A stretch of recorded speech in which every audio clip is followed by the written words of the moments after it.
We have finally made it to the eve of opening night for the Washington Wizards. What are we watching for? There's plenty of reasons to be excited about this team, and we're going to get some intel from our guy, Lynnell Willingham. He'll tell you what to look out for on opening night against Milwaukee Bucks. We'll tell you on Locked On Wizards.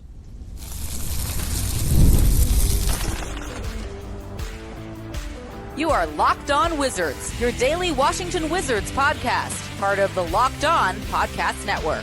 Your team every day.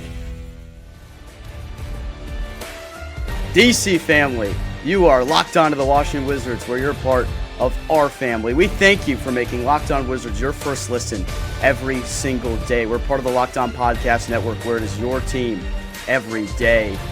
Alongside my co-host and DC sports content creating Savant Abdullah Ayubi, I'm Ben Schrober, and I cover all things DC sports for 106.7 The Fan and the Team 980. We are free and available wherever you get your podcast. Subscribe and join the DC family. And joining us today, a regular guest on the Locked On Wizards program, the youngest in charge, Lynnell Willingham, host of the Burgundy and Gold Today Show and the Team 980, and also host of the Burgundy and Bold podcast with Rick Doc Walker. But don't get me wrong, Lynnell, he knows his Wizards. He is in the building often at Capital One Arena, Care First Arena as well. We're going to get his thoughts today as we roll through the program. Lynnell, what's up, man? What's up, man? Tomorrow is going to be the first two nights. It's going to be really, really tough sledding for the Wizards. We'll see how they compete. Yeah, no, I think the first two games, Lynnell, with Milwaukee and Dallas, it is tough. But I think for Keyshawn George, because that's the guy that we're looking at for game one, guarding Giannis Antetokounmpo. Obviously, it would have been Bilal Coulibaly, but he's dealing with an injury. I think that's a good test. And also Cooper Flagg, a guy that everyone's already naming him Rookie of the Year, and excluding guys out like Trey Johnson. So for just going into the season opener, what are some things you want to see from a young Wizards squad outside of just competing? Honestly, Abdul, I know it's like not the sexy answer. That's the number one thing that I care about. How do you compete? How do you hustle? Are you diving on the floor for loose balls? Are we arguing with officials, or are we running back on defense? And then something that, Brian Keefe spoke about, I think it was after the first preseason game, which is ball movement and how this team wants to share the ball a lot better than what they did last year. I'm curious to see how the ball pops around. And then Alex Sarr in these two matchups, I mean, like who better to go up against than a guy like a Miles Turner, and then going up against Dallas, what they have in the front court. So I think I'm curious to see how he holds his own.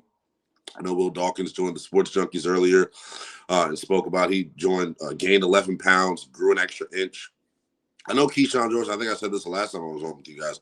I know Keyshawn George is like the young wizard that everybody's super high on and optimistic about right now.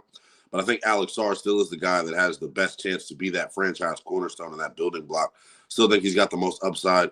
I'm most curious and most eager to see his development throughout the course of 82 games here in year number 2.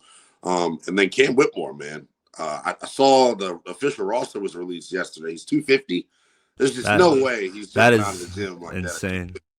That. So I'm curious to see how he gets integrated into this thing, because there's no Bilal Coulibaly. I was curious to see if maybe he would slide into that starting lineup, but we'll see what 5 they choose to go with tomorrow. I'm also curious to see how the veterans look, man. Like CJ McCollum, him playing in pick and roll situations with Keyshawn George, with Alex Sarr. Like, I'm eager to see it. It's a lot of things to watch for this Wizards team, but I think number one is just about how you compete, how do you rebound, and then how do you move the ball offensively, man. Yeah, no, we were talking about it not too long ago. 6'7", 250. I mean, we might need Cam Whitmore out there playing linebacker, Lynnell, for the Commanders. But no, I was gonna say, Lynnell, when it comes to the young guys, Trey Johnson, his first NBA season game, how much playing time do you see him getting come game night? It all depends on which lineup they go with. I mean, I assume he's going to be the first guard off the bench. I would think that that's how this goes, is Trey is your first guard off the bench.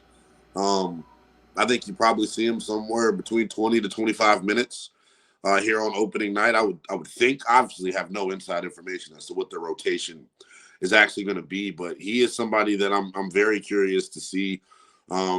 Defense was his issue in college. I want to see, is he dying on screens? Is he fighting his ass off to get over the top of these ball screens? Is he in passing lanes? Is he using the length and the wingspan that he has? I'm eager to watch him, man. Everything you hear about him, gym rat, so on and so forth. Like, I love that. And I know they're trying to get him to get out of the gym. No, Keep him in the gym. If that's what he wants to do with his free time, if that's who he wants to be, let him be that. I don't see anything wrong with it. I have high expectations for him. I know what he's going to bring on offense, Abdullah. I want to see the defense. Like I mentioned a moment ago, are you dying on screens? Are you fighting over the top? Or are you using your wingspan? Are you getting your hands in passing lanes and so on and so forth? How does he move laterally?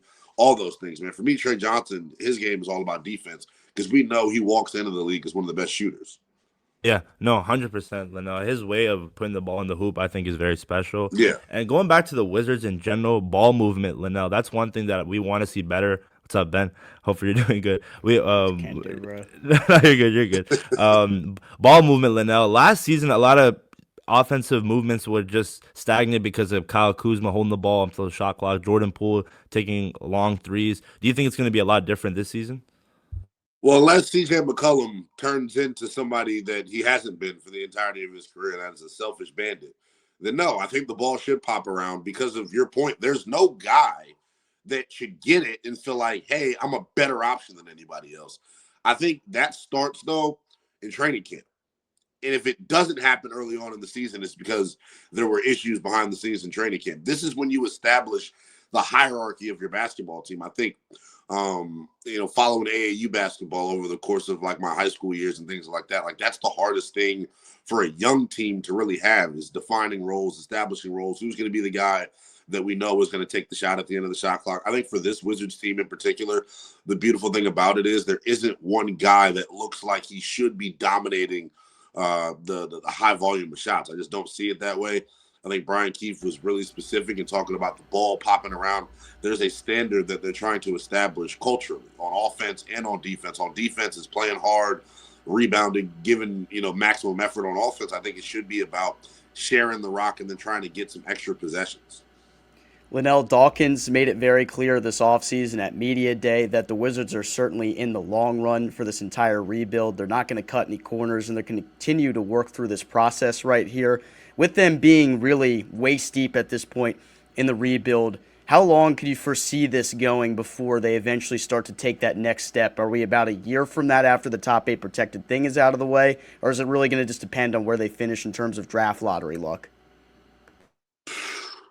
It's like the $1 million question, because I'm of the mindset that they should be looking to compete this year, but obviously that goes against their timeline and against keeping that top 8 protected pick. So obviously this year is another wash, but next year, kind of like what Ben said, depending on where you land in the lottery, I mean, I would love Mr. Peterson here in DC. That's your number one guy, Leno? That's my number one guy. I think he fits the biggest need that the Wizards have. The Wizards don't have a point guard. And I think until you get a real traditional point guard, you're not going to see the best version of Alex Sarr because we can't get him easy looks. We don't have a guy that can just break down defenses off the bounce. And I think, Peterson comes in next year, hopefully, and is able to do that. I know everyone's all geeked up about DeMonsta. And look, I would love him here as well.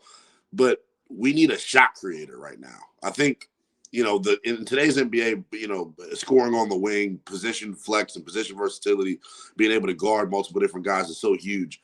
But I really am looking at this group needing a point guard. But, yeah, next year should be the year, man, to answer the question in which they're able to compete. I think they should be fighting for a play-in spot next year.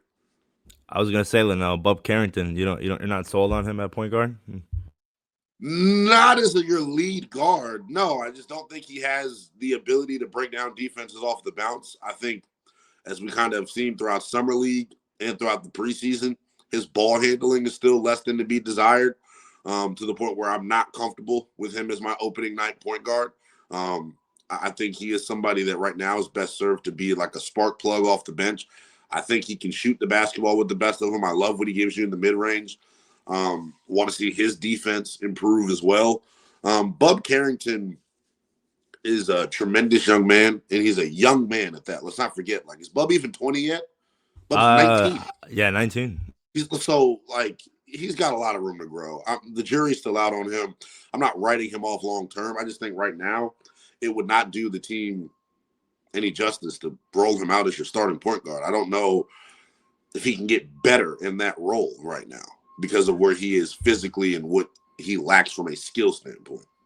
Yeah, I think it's tough because, like you mentioned, he is really young, and he was that combo guard last year, his rookie year, played all 82 games, but now you lose Jordan Poole. You want him to be that lead guard, but in the preseason, there were some tough stretches where it's like, what are we doing here? But we're hoping that he can learn from it.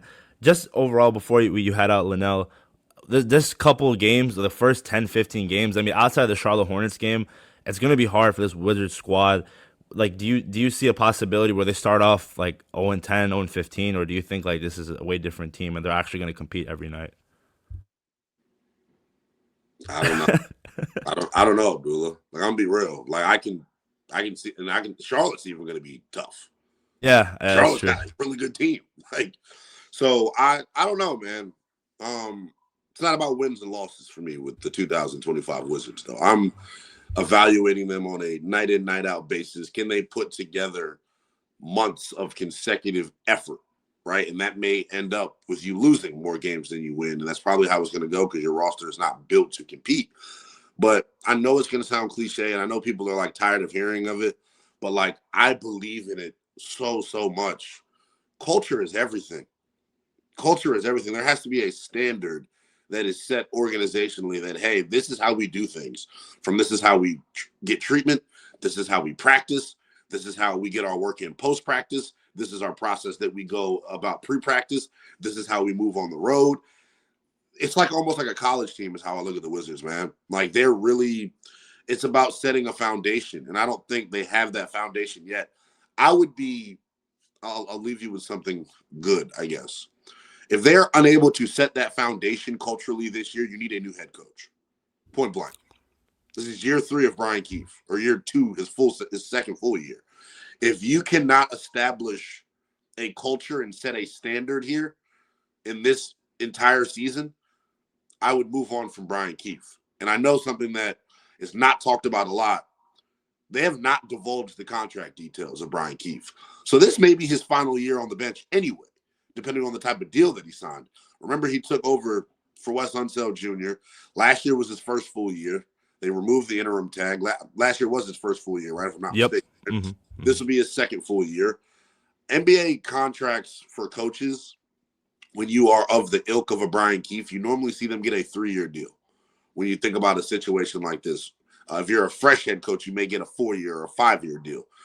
Brian Keefe, I don't know if he was their first pick to be, obviously he wasn't, it was Unseld, but like, I don't know how they view him organizationally. And I think they've been very hush-hush on that, but I think his contract details not being divulged makes me think it's somewhat of a shorter deal. And if things go awry in season, this will be the worst case scenario, is if they pull the trigger on Brian Keefe in season and decide that the message is stale, they're not getting the results they want. I think it's a big year for him and establishing himself as the guy long-term. He's got to be able to get them to play hard each and every night. And if he doesn't, remember what Will Dawkins talked about, competition. If he doesn't, there are plenty of guys up and down this roster that you can interchange if you're not getting what you want out of the guys that are in your core rotation. So I don't want to hear this garbage of we're not good, we don't have anybody to play. There has to be an accountability factor that is set in with this team this year. And I think Brian Keefe is at the tip of the spear when it comes to maintaining that accountability throughout 82 games.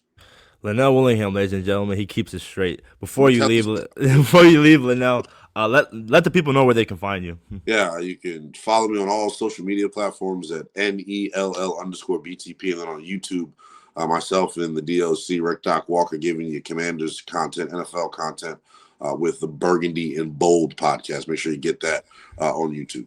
Appreciate it, Lynnell. I know you're hoping to have you more here on the future. For sure, man. And again, we'll be right back with a quick break. When we come back, we'll talk about Will Dawkins. He made an appearance on the Sports Junkies, and just overall, how are we feeling before the season opener? Stay tuned.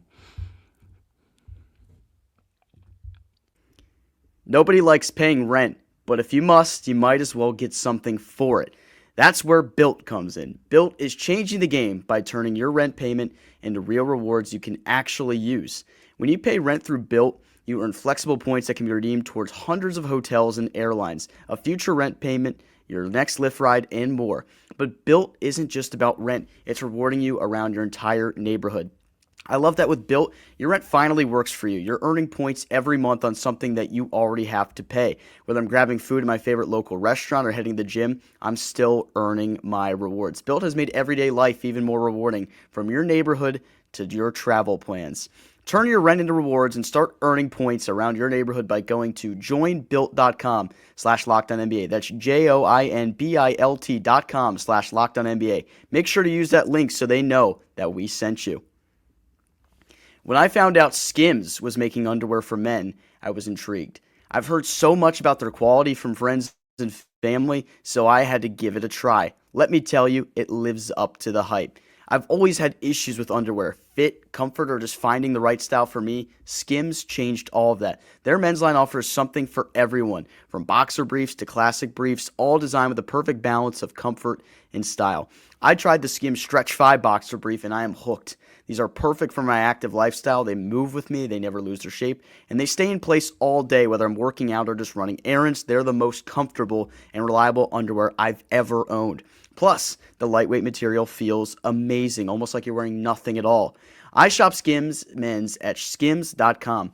Let them know that we sent you. After you place your order, select podcast in the survey and select Locked On Wizards in the drop-down menu that follows. Oh man, it's taken some time to finally get to this second segment.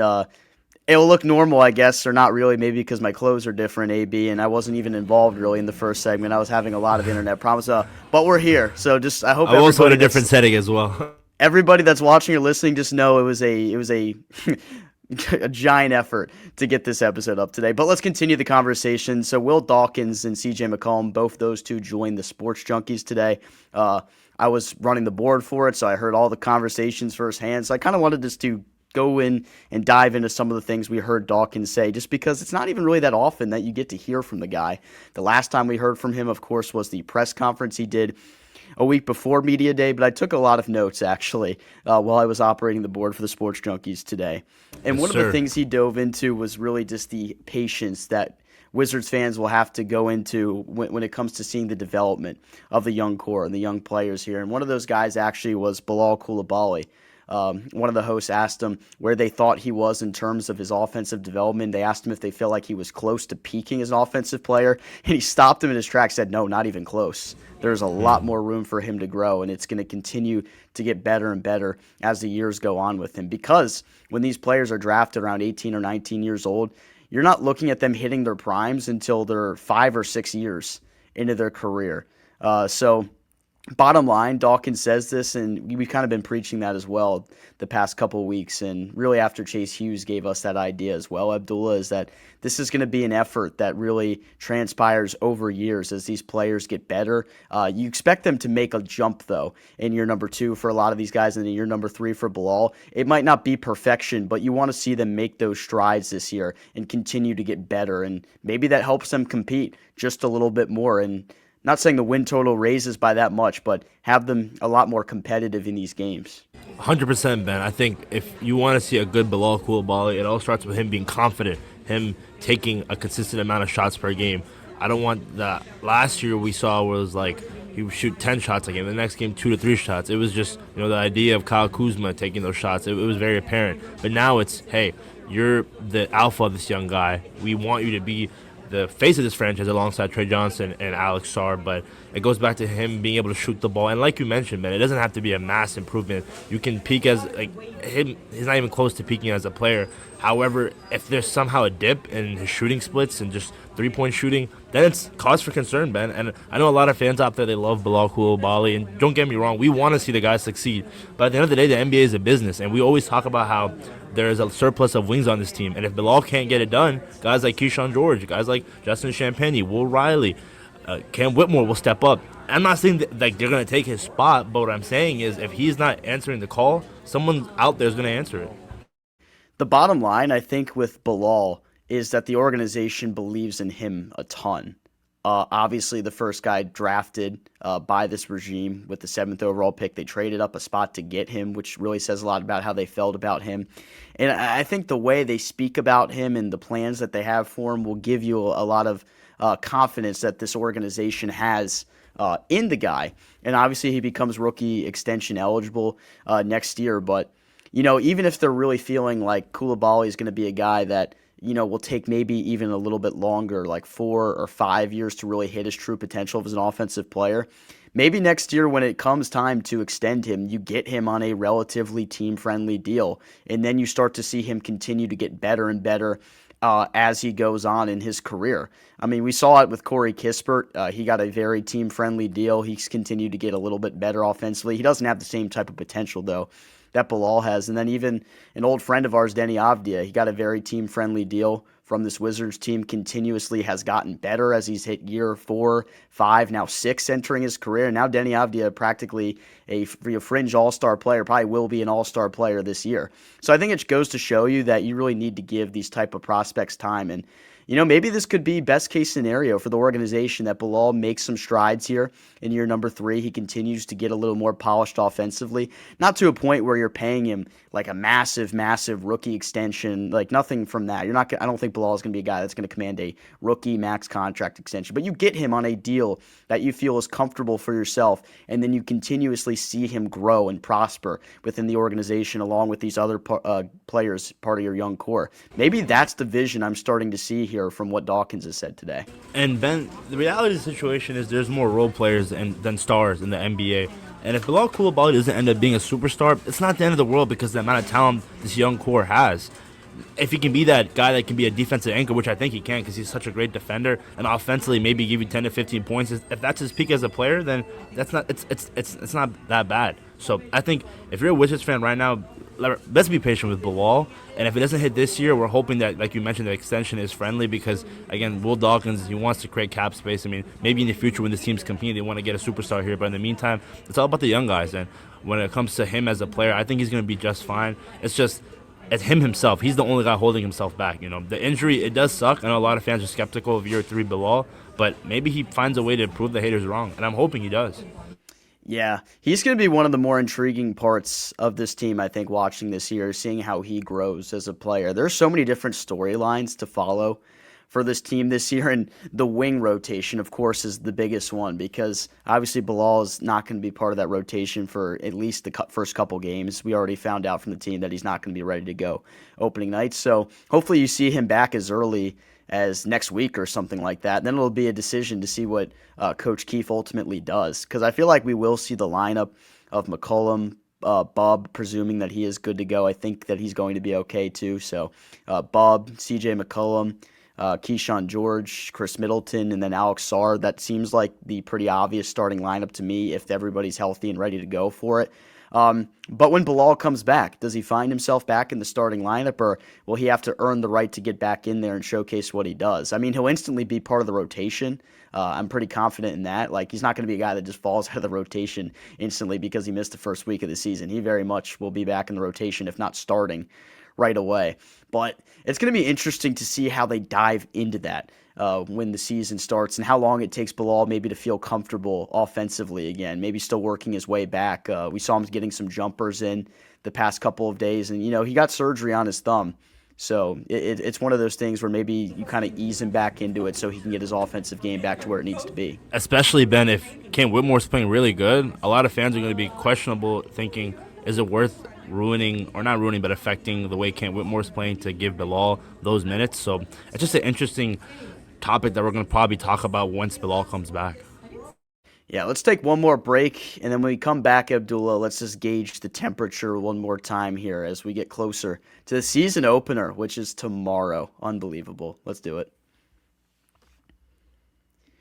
If you're overpaying for wireless, it's time to say yes to saying no. At Mint Mobile, their favorite word is no. No contracts, no monthly bills, no overage, no hidden fees, no BS. I said yes to making the switch and getting premium wireless for just $15 a month. Mint makes it simple. All plans come with a high-speed data and unlimited talk and text plan delivered on the nation's largest 5G network. You can even bring your own phone in and keep your same number and contacts. Mint Mobile is different because you can love that you are getting the same quality service that you had before, but at a fraction of the price. The setup is super easy. You kept your number, and then you're running in minutes. Ready to say yes to saying no? Make the switch at mintmobile.com/LockedOnNBA. That's mintmobile.com/LockedOnNBA. Upfront payment of $45 required, equivalent to $15 a month. Limited time new customer offer for the first 3 months only.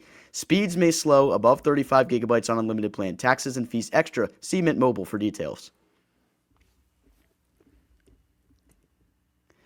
AB, it's time to get hyped. It's time to get hyped up, man, because the season starts tomorrow. And, I wanted to leave this segment kind of as an open book here because we only have a few minutes left anyway. Special shout outs for a guy, Lynnell Willingham, that joined us today for the first segment. AB, good stuff, filling in for me. I was going to ask you, Ben. No, you're good. Issues. You're good. I know it was frustrating. Internet issues can be a problem, but, we keep on going here in Wizards Nation, especially here on the Locked On Network. I was going to say, Ben, did you hear what Lynnell was saying about Bub Carrington?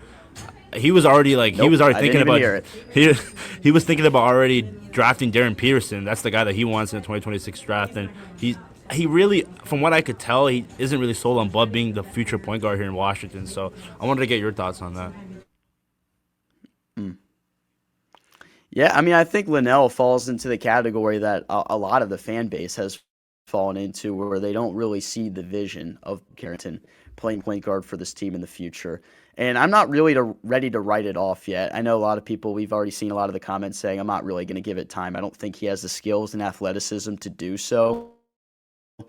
But I think Bub Carrington could carve himself into a role that makes sense maybe for an NBA in terms of being a point guard for this Wizards team. And maybe it's not going to be perfect at times. Like, there's going to be those struggles. I brought that up yesterday. You're going to have those nights where as a fan, you're going to say, it really didn't look good for Bub Carrington as a playmaker tonight. But I think you're going to have those nights where he flashes for you. He drops 16 points, and maybe you see the assist total 6 to 8. But I just want him to look comfortable as a facilitator. That's the biggest thing for him, like as a young guy. If I see growth from him as a facilitator, maybe not the flash necessarily that he is a true one, and that's what he's going to be long term. But if he can up those skills as a playmaker, that's going to ultimately make him better in whatever his long-term role is going to be here, because we know he has that combo guard skill set, can score the basketball. If he can improve in the skill sets he needs as a point guard, that's just going to make him a better overall player no matter what his role is in the future. So I'm not really looking into it saying, is this guy the true one here or not? You'd love to see him develop into that. But I think this team having a true point guard after the season's end is going to be a big question mark, whether they need to address that or not in the offseason. I don't know if Bub is going to prove himself as a true one, but I think he's going to improve and flash as a player overall. Yeah, and he also brought up the fact if there's a possibility that Coach Brian Keefe gets the boot come the trade deadline if, things are way out of hand and the team's just getting blown out every night. So do you think that's a possibility as well? Because I love Coach Keefe, man. Him talking in media day, we think he can be the head coach here for the future. But if we don't see results and it's just all talk, at that point it's just lip service, Yeah, I don't know. I don't think he gets fired this year. Well, at least not in the middle of the season. I think things would have to go really, really south in order for that to happen. And maybe if it got to a point where it was really that bad and you felt like he was hurting their development, then yeah, like I would be proponent of that probably at some point. I don't think he's the guy long term. So I don't want anyone to get that idea. I think the Wizards ultimately will pivot at some point when they feel like they're more ready to compete, but they're not at that stage yet of the rebuild. And I think Keefe does have a job to do here in terms of development with these players. I like the energy that I've seen out there at practice from a lot of these players. I like the way he's involved with it. I think that's a positive thing to go with for a young team. It's just different when you have a team full of guys that are 21 years old or younger, 12 players under 24. A lot of these guys are practically kids, and somebody needs to help them mature in a way. And, you don't really know what Keefe is like behind closed doors, how much harder he might be on these guys than he'd appear on the surface level. But you want a guy that can really get the most out of these players as they kind of enter the stage of their career where they don't have a lot of expectations in terms of winning, but you need to be expected to develop and give your full effort every single night. I feel like Keefe can do that, and I think ultimately they will make some strides in terms of development this year, which will probably keep him around for at least another year. Maybe if they don't get to the next step they want to in the next year, you see them pivot from there. But I don't foresee it happening this year. What about you? Yeah, again, I think if this happens, Ben, where it's like another losing streak, like a 15, 16-game losing streak before the All-Star break, and we're not maximizing the development of our young guys, then that's cause for concern. But like you mentioned, I love the energy that he brings. And, yeah, I think as a Wizards fan, an organization in general, this team gives him a year. You got to understand that the roster he's dealt with, the situation that he was dealt with when he got hired. And I just think it's too quick to say, oh, why don't we bring in another guy? I mean, why would any veteran coach in the NBA want to come to where the Wizards situation isn't right now? Let Coach Keefe figure this out. Let him play out the year. I don't think he can get that out of hand. I just think this team's going to be really fast and competitive. I'm hoping. I mean, we're saying this, Ben, and then come opening night, Giannis is going to drop 45 points on us, but we'll just have to see. I just think this team's going to be really competitive, and when it comes to wins, it's not essential because of the whole top 8 pick, but we just want to make sure that at least when we're in the fourth quarter of all these 82 games that it's in 5 to 10 points. I think you bring up a lot of good points there, AB, about Brian Keefe. Fun episode today, despite the technical difficulties. We appreciate everyone that is stuck with it. We're getting this one out a little bit later than expected, but that's all good. We wanted to let you guys know that we will be live once again for a watch party. Wizards and Bucks tomorrow. We cannot wait to bring you all the coverage and get you geared up for the regular season. Wizards basketball is finally here. Let us know how you're feeling, what you're watching for tomorrow, and as this beginning portion of the regular season carries on. Big shout out to our guy, Lynnell Willingham, who came on the show today. Be sure to check him out for the Team 980, hosted the Burgundy and Gold today, 4 to 7 on the Team 980, and then the Burgundy and Bold podcast with him and Rick Doc Walker. You can check him out on Twitter at NELL_BTP. Locked On Wizards Nation, we thank you for making Locked On Wizards your first listen every single day. For your second, be sure to check out the Locked On NBA Fantasy Basketball podcast, where Josh Lloyd will get you right. I know you got to get your lineup set with opening night tonight. We got some good games on tonight, AV, so cannot wait for the NBA season to finally be here. And Wizards basketball tomorrow. Be on the lookout for more from us and the live stream tomorrow. For my co-host, Abdullah Ayubi, I'm Ben Strober, DC family. We'll talk to you later.